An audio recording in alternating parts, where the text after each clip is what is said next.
Les boîtes noires, alors, est-ce que ça pourrait aider Vous savez, depuis qu'on a réussi à récupérer les boîtes noires qui ont été repêchées, je vous le rappelle, par plus de 35 cm de fond dans la baignoire de la suite 2806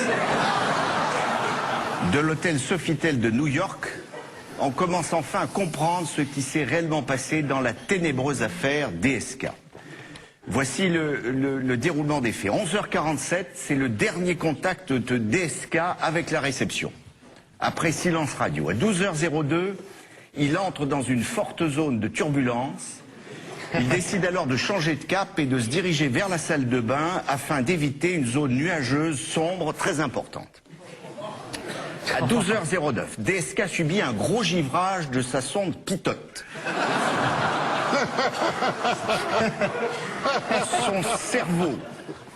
Son cerveau, un des plus sophistiqués de la planète, je vous le rappelle, commence à recevoir des informations erronées. Et son lobe cérébral gauche entre en conflit avec le droit, ce qui a toujours été politiquement son problème. Il ne sait plus alors s'il doit se montrer un peu gauche ou aller droit au but. Il subit ce que l'on appelle le vertige des gratte-ciel ou l'ivresse des cimes au sommet de l'hôtel Sofitel. 12h14. DSK aperçoit dans sa chambre un énorme cumulonimbus noir pommelé en forme de plumeau. Oh non. C'est le fameux poteau noir redouté de tous les navigateurs chevronnés.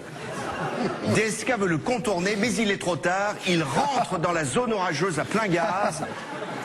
Et c'est le drame. Il part alors en vrille, il perd totalement le contrôle de son appareil. Il demande à la femme de chambre de lui saisir l'appareil, mais celle-ci refuse désespérément de lui dégager sa sonde Pitote. DSK est submergé par une énorme quantité d'informations contradictoires. Je n'y comprends plus rien, dit-il. On l'entend très bien sur les enregistrements. J'avais pourtant pris le forfait FMI, femme de ménage incluse.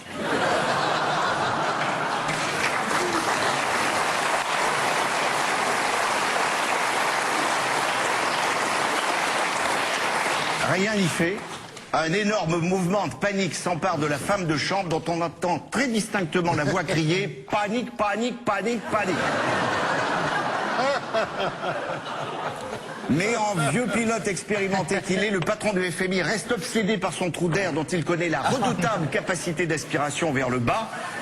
Il se rappelle alors Mermoz, Ningé Serrecoli, Rocco Siffredi, enfin j'en passe, que des grands. Et pour tenter de sauver l'appareil, il maintient désespérément le manche en arrière. L'appareil se cabre, l'incidence sur la carrière de DSK devient trop importante, la portance devient insuffisante et l'appareil décroche. C'est le début du crash qui s'annonce. Pire encore, le méchant nuage s'enfuit dans le couloir. DSK est totalement dépité, il ne sait plus s'il doit renflouer la graisse ou rembourser la fesse, il ne sait plus. Sauver le Portugal ou culbuter l'Espagne, il est complètement paumé. Dans l'émotion, il en oublie même son téléphone. Un BlackBerry, c'était fatal.